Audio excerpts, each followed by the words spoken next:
So मी असं ऐकलंय की इंडस्ट्रीमध्ये समज तुमच्याकडनं लोकांना फोन गेला नाही पर्सनली, तर अशा बऱ्याच लोकांना वाटतं की त्यांचा वाढदिवस हा मुळात संपूर्ण नाही झाला. त्याबद्दल काय सांगा? आणि तुमची अशी स्पेसिफिक काही स्टाईल आहे का की तुम्ही अशा अशा पद्धतीने लोकांना हां, विश नाही. आणि करता? मला काय वाटलं ना, की मी केक कापणं त्याच्या विरोधात आहे. मी केकवर मेणबत्ती लावणं त्याहून विरोधात आहे. मी म्हटलं आपली संस्कृती आहे ना. आणि मग जीवेत शरद शतम पश्येत शरद शतम वर्धेत शरद शतम जीवेत श्रेयस शरद शतम. क्या बात आहे. आणि हे आत्तापर्यंत एवढंच होतं. आत्ता गेली 6 महिने असं मी कोणाला तरी करत होतो, तर ते काय करतात सगळे, माझा फोन आला की ते पहिला स्पीकर फोन ऑन करतात. सगळ्यांनी ऐकावं म्हणून.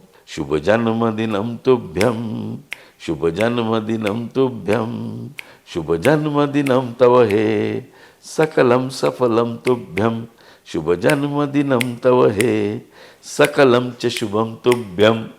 क्या बात. असं त्यांनी मला ते पाठवलं, मी ते पाठ केलं आणि नंतर म्हणतो मी आता ते